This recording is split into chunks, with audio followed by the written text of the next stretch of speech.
സഖാക്കളെ, എന്തായാലും പൗരത്വ നിയമം രാജ്യത്ത് നടപ്പിലാക്കി. അത് പ്രാവർത്തികമാക്കി ഇംപ്ലിമെന്റ് ചെയ്തു തുടങ്ങിക്കഴിഞ്ഞിരിക്കുന്നു. കഴിഞ്ഞ ദിവസം ഏകദേശം 300-ൽ പരം അഫ്ഗാനിസ്ഥാൻ, ബംഗ്ലാദേശ്, പാകിസ്ഥാൻ തുടങ്ങിയ സ്ഥലങ്ങളിൽ നിന്ന് കാലങ്ങളായി ഇന്ത്യയിൽ അഭയാർത്ഥികളായി വന്നു നിൽക്കുന്ന 300-ൽ പരം ആളുകൾക്ക് പൗരത്വത്തിൽ ഇന്ത്യൻ പൗരത്വം നൽകി അതിന്റെ സർട്ടിഫിക്കറ്റുകൾ കൈമാറി. അതിൽ തന്നെ 14ഓളം പേർക്ക് കേന്ദ്ര ആഭ്യന്തര സെക്രട്ടറി നേരിട്ട് ഔദ്യോഗികമായി കൈമാറി. ഇതിന്റെ ഒരു വലിയ പ്രത്യാഘാതം പ്രതിപക്ഷത്തിനുണ്ടാവും. ഇതിന്റെ വലിയൊരു ഗുണം അത് തലമുറകളോളം, വർഷങ്ങളോളം, പതിറ്റാണ്ടുകളോളം BJP കിട്ടും. അതിന് പിന്നിലുള്ള കാരണമുണ്ട്. ആ കാരണം എന്താണെന്ന് വെച്ചാൽ ഇപ്പൊ തന്നെ കിട്ടിത്തുടങ്ങും. ഇപ്പൊ തന്നെ പൗരത്വ നിയമം ഏറ്റവും കൂടുതൽ ചർച്ച ചെയ്യപ്പെട്ട, ഏറ്റവും കൂടുതൽ സമരങ്ങൾ നടന്ന, ഏറ്റവും വലിയ വിവാദമായ ദില്ലി, അതേപോലെ തന്നെ ഉത്തർപ്രദേശ്, ബംഗാൾ തുടങ്ങിയ സ്ഥലങ്ങളിലെ പ്രധാനപ്പെട്ട തെരഞ്ഞെടുപ്പിൽ നിർണായകമായ ഒരു ഘട്ടത്തിലേക്ക് പോവുകയാണ്. ബംഗാളിൽ ഇനി 21 സീറ്റിലാണ് തെരഞ്ഞെടുപ്പ് നടക്കാൻ പോകുന്നത്. അതേപോലെ തന്നെ ഉത്തർപ്രദേശിൽ ഏകദേശം 25ഓളം സീറ്റുകളിൽ തെരഞ്ഞെടുപ്പ് നടക്കാൻ പോവുകയാണ്. ബംഗാളിൽ 41 സീറ്റിൽ, ഉത്തർപ്രദേശിൽ 25 സീറ്റ്, ബാക്കി ദില്ലി. ഇവിടെയൊക്കെ ഇതൊരു വലിയ വിഷയമായിട്ട് മാറും. വേറൊരു കാര്യം ശ്രദ്ധിക്കേണ്ടത്, ഈ പൗരത്വ നിയമത്തിനെതിരെ സമരം നടത്തിയവർ സത്യത്തിൽ പറഞ്ഞത് മുസ്ലിം വിഭാഗത്തിൽപ്പെട്ടവർ കൂടി കൊടുക്കണം. പാഴ്സികൾക്കും, സിഖുകാർക്കും, ജൈനന്മാർക്കും, ക്രിസ്ത്യാനികൾക്കും, ഹിന്ദുക്കൾക്കും ഒക്കെ കൊടുക്കുന്നത് പോലെ മുസ്ലിങ്ങൾക്കും കൂടി നൽകണം എന്നാണ് ഉദ്ദേശിച്ചത്. അങ്ങനെയാണ് സമരം നടത്തിയിട്ടുള്ളത്. പക്ഷെ പൗരത്വ നിയമത്തിനെതിരായ സമരം എന്നാണ് അതിന്റെ പേര്. അങ്ങനെ വരുമ്പം ഈ പൗരത്വം കിട്ടുന്ന ആളുകളെ സംബന്ധിച്ചിടത്തോളം ഞങ്ങൾക്ക് പൗരത്വം നിഷേധിക്കാൻ വേണ്ടി സമരം നടത്തിയവരായിട്ട് പ്രതിപക്ഷ കക്ഷികളെ കാണും. ഞങ്ങൾക്ക് പൗരത്വം നൽകിയത് BJP ആണ് എന്ന ഒരു കടപ്പാട് അവരുടെ മനസ്സിലുണ്ടാവും. കാരണം ജനിച്ച മണ്ണിൽ നിന്ന് എല്ലാം ഉപേക്ഷിച്ച് ജീവനം കൊണ്ട് ഓടി വന്നവരാ. മതപരമായ വിവേചനം, അക്രമം, ബലാത്സംഗം, കൊലപാതകങ്ങൾ ഇതെല്ലാം അഭിമുഖീകരിച്ച് അവസാനം എങ്ങനെയെങ്കിലും രക്ഷപ്പെട്ടാൽ മതി എന്ന് എഴുതിയിട്ട് നിരാലംബരും നിരാശ്രയരുമായി ഈ നാട്ടിൽ അഗതികളായി വന്ന് താമസിച്ച അവരെ BJP ആണ് ഇരു കൈയും നീട്ടി സ്വീകരിച്ചത് എന്ന രീതിയിലുള്ള ഒരു തോന്നൽ അവരത് അടുത്ത തലമുറകളിലേക്ക് കൂടി പറഞ്ഞു കൊടുക്കുന്നുള്ളതാണ്. അവരവരുടെ മക്കളോട് പറയില്ലേ നമ്മളെ സഹായിച്ചത് അവരാണെന്നുള്ളത്. നമുക്ക് പൗരത്വം തരുന്നതിന് ഇവരെതിരായിരുന്നു എന്നുള്ള രീതിയിൽ പറയും. സത്യത്തിൽ ഇവർക്ക് പൗരത്വം കൊടുക്കുന്നതിനെതിരായിട്ടല്ല പൗരത്വ നിയമത്തിനെതിരായിട്ടുള്ള സമരവും നടന്നത്. അതിന്റെ സത്യം എന്താണെന്നുള്ളത് എനിക്ക് അറിയുകയും ചെയ്യാൻ നമുക്ക് എല്ലാവർക്കും ബോധ്യമുണ്ട്. ഉദ്ദേശം വേറെയായിരുന്നു. പക്ഷെ ഇത് ബൂമറാങ് പോലെ തിരിച്ചടിക്കുന്ന ഒരു സ്ഥിതി ഉണ്ടാകുക. കാരണം ഇതിന്റെ ബെനിഫിഷ്യറീസ് ആയിട്ട് ഇപ്പം 300-ലേറെ പേർക്കാണ് നൽകിയിരുന്നുണ്ടെങ്കിൽ വരും നാളുകളിൽ ഇത് വളരെ സിംബോളിക്കായിട്ടാണ് ഈ 300 പേർക്ക് കൊടുത്തിട്ടുള്ളത്. അത് ഈ തെരഞ്ഞെടുപ്പിനെ കണ്ടിട്ടാണ്. ഈ തെരഞ്ഞെടുപ്പിൽ തന്നെ അതൊരു വലിയ മാറ്ററായിട്ട് മാറുകയും ഇതിന്റെ ബെനിഫിഷ്യറീസ് ആവാൻ പോകുന്നവർ മാത്രമല്ല അതാത് മതവിഭാഗങ്ങളിൽപ്പെട്ട മറ്റാളുകളെ കൂടി ഇത് സ്വാധീനിക്കുകയും ചെയ്യുന്ന ഒരു അവസ്ഥയുണ്ടാവും. അപ്പൊ അങ്ങനെ വരുമ്പോൾ ഞങ്ങളെ ചേർത്ത് പിടിക്കാൻ, ഞങ്ങളെ സംരക്ഷിക്കാൻ ഇവരാണ് ഉണ്ടായിരുന്നത് എന്നുള്ള തോന്നല് സ്വാഭാവികമായും ഉണ്ടാവും. ഞങ്ങൾക്ക് പൗരത്വം നൽകുന്നതിനെതിരായിട്ട് നിന്നവരാണ് ഈ പ്രതിപക്ഷ കക്ഷികൾ എന്നുള്ള ഒരു വിരോധം അവരോട് അത് തലമുറകളോളം നിൽക്കും, യാതൊരു സംശയമില്ല. കാരണം അത്ര കണ്ട് യാതനകളുടെ വഴിയിലൂടെ കടന്നു വന്നവരാണ് ഈ മനുഷ്യർ മുഴുവൻ. ഇപ്പം 300 ചില്ലാനും പേർക്കേ കൊടുത്തിട്ടുള്ളൂ. പക്ഷെ ആയിരക്കണക്കിന് ആൾക്കാർ കാത്തിരിക്കുകയാണ്, അവർക്കും കൊടുക്കും.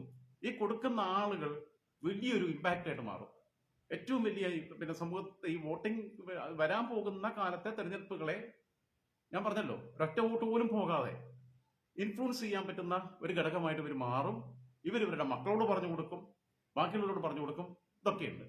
വേറൊന്ന് പ്രതിപക്ഷ കക്ഷികൾ പറഞ്ഞത് മുസ്ലിം വിഭാഗത്തിൽപ്പെട്ടവർ കൂടി കൊടുക്കണം എന്നാ.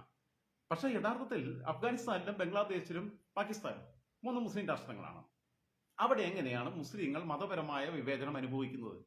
ഇതിന്റെ ലോജിക്ക് മനസ്സിലാവില്ല എന്നേ ഇവർ പറയുമ്പോൾ. മതപരമായ വിവേചനം അനുഭവിക്കുന്നവർക്ക് കൊടുക്കുക എന്നുള്ളതാണ്.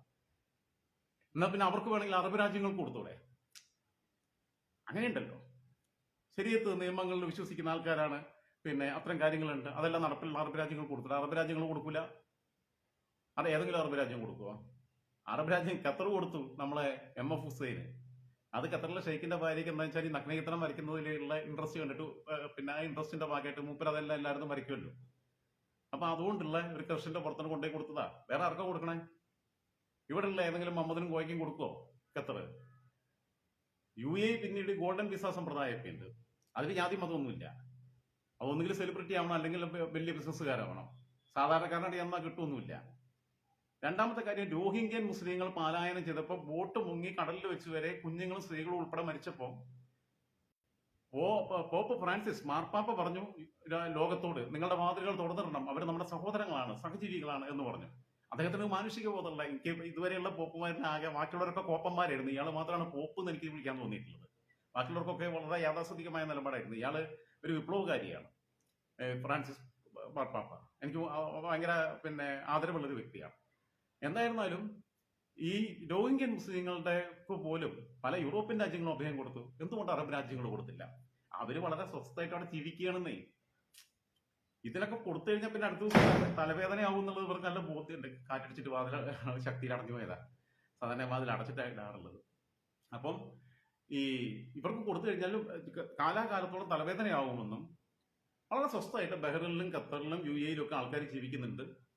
ഇവർ വന്നു കഴിഞ്ഞാൽ വീണ്ടും മ്യാൻമാറിൽ തീവ്രവാദ പ്രവർത്തനം നടത്തിയതിന്റെ ഭാഗമായിട്ടാണ് അവിടെ നിന്ന് ഓടിച്ചു വിട്ടത്.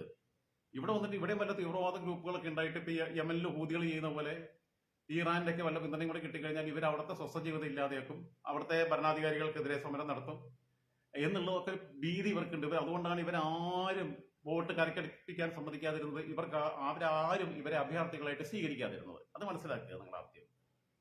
ഇവിടെ ജമാഅത്തെ ഇസ്ലാമിക്കാർ ഇങ്ങനെ പറയണ്ടല്ലോ, രോഹിംഗ്യൻ രോഹിംഗ്യൻ രോഹിംഗ്യൻ എന്ന് പറഞ്ഞിട്ട്. എന്നാ പിന്നെ ഇവൻ അവിടെ പോയിട്ട് സംരക്ഷിക്കട്ടെ അവർക്ക് വേണ്ടിയിട്ട്. അപ്പൊ ഇതിന്റെ സത്യം ഇതാണ്. കാരണം നിങ്ങൾ ആലോചിച്ച് നോക്കേണ്ട ഒരു കാര്യം, ഇപ്പോ ഞാൻ ഖത്തറിലുണ്ടായിരുന്ന, ഖത്തറിലുള്ളവരാണെങ്കിലും ഖത്തറിലും ബഹ്റിനിലും UAE ഒക്കെയുള്ള, ഖത്തറിലും എല്ലാവരും പ്രത്യേകിച്ച് സ്ത്രീകളൊക്കെ മുഴുവൻ എന്റെ കൂടെ ഞാൻ ഒരുപാട് അറബികളുടെ കൂടെ ജോലി ചെയ്തിട്ടുണ്ട്. സ്ത്രീകളാണ് കൂടുതലും മിടുക്കൽ. ഇപ്പോഴും ഓർത്തിരിക്കുന്ന നൂർ മുഹമ്മദ്, മറിയം അൽ അബ്ദുള്ള ഒക്കെ എന്റെ കൊളീഗ്സ് ആയിരുന്നു. ഇവരെല്ലാം പഠിച്ചത് ഹയർ എഡ്യൂക്കേഷൻ എന്ന് പറയുന്നത് UK, US തുടങ്ങിയിട്ടുള്ള രാജ്യങ്ങളിലാണ്. അതുകൊണ്ട് തന്നെ അവരുടെ കാഴ്ചപ്പാടിലൊക്കെ ഏറെ വ്യത്യാസമുണ്ട്. അവർക്ക് ഇമാതിരി തീവ്രവാദത്തിനോട് ഇതിനോടും താല്പര്യമില്ല, സ്വസ്ഥമായിട്ട് ജീവിക്കണം എന്നുള്ളതാണ്. ആ സ്വസ്ഥതയ്ക്ക് ഇവർക്ക് കൊണ്ടുവന്നിട്ട് പൗരത്വം കൊടുത്താൽ ബുദ്ധിമുട്ടാവുമെന്ന തിരിച്ചറിവ് കൊണ്ടാണ് ഖത്തർ ഉൾപ്പെടെയുള്ളവർ ഇവർക്ക് ഇത് കൊടുക്കാത്തത്, പൗരത്വം കൊടുക്കാത്തത്. അങ്ങനെ അവരുൾപ്പെടെ അറബ് രാജ്യങ്ങൾ പോലും പൗരത്വം നൽകാത്ത ആളുകൾക്ക് ഇന്ത്യയിൽ അഭയം നൽകണം, ഇന്ത്യൻ പൗരത്വം നൽകണം എന്ന് പറയുന്ന പ്രതിപക്ഷ കക്ഷികൾ ആരായിരുന്നാലും അവർ ദേശവിരുദ്ധ ശക്തികളാണ് എന്ന് തന്നെ പറയേണ്ടി വരും. സ്വന്തം നാടിന്റെയും സ്വന്തം ജീവിതത്തിന്റെയും സ്വന്തം സ്വത്തിന്റെയും സംരക്ഷണത്തിന് വേണ്ടിയിട്ടാണല്ലോ ഈ അറബികൾ കൊടുക്കാതിരിക്കുന്നത്. കാരണം ഇവര് സാമൂഹ്യ വിരുദ്ധനാണെന്നുള്ള ബോധങ്ങളുണ്ട്. അപ്പൊ അങ്ങനെയുള്ളവർക്ക് ഇവിടെ തീവ്രവാദികൾക്ക് ഇവിടെ അഭയം കൊടുക്കണം എന്നാണ് പറയുന്നത്.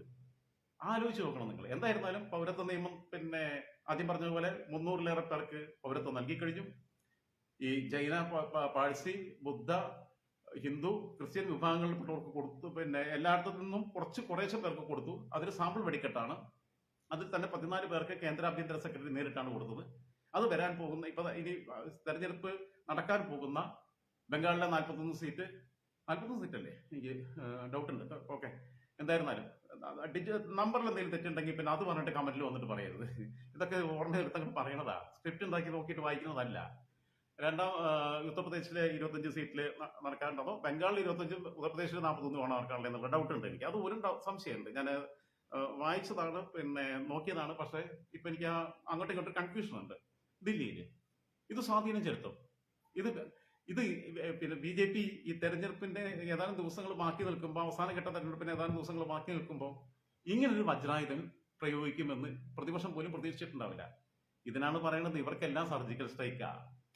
പാകിസ്ഥാനെ കയറി അടിക്കുന്നത് മാത്രമല്ല സർജിക്കൽ സ്ട്രൈക്ക്, പൊളിറ്റിക്സിനകത്തും നയപരമായ തീരുമാനങ്ങൾക്കകത്തും സർജിക്കൽ സ്ട്രൈക്ക് നടത്തിക്കൊണ്ടിരിക്കുന്നവരാണ് BJP-ക്കാര്. അവസാന നിമിഷത്തേക്ക് മാറ്റിവെച്ച സാധന അതെടുത്ത് പൊട്ടിച്ചു. ഇതിന്റെ ഇമ്പാക്ട് വലുതായിരിക്കും. ഇത് ഈ പൊട്ടന്മാർക്ക് തിരിച്ചറിയില്ല. എന്തായിരുന്നാലും ഒക്കെ ഈ എല്ലാം ഉപേക്ഷിച്ച്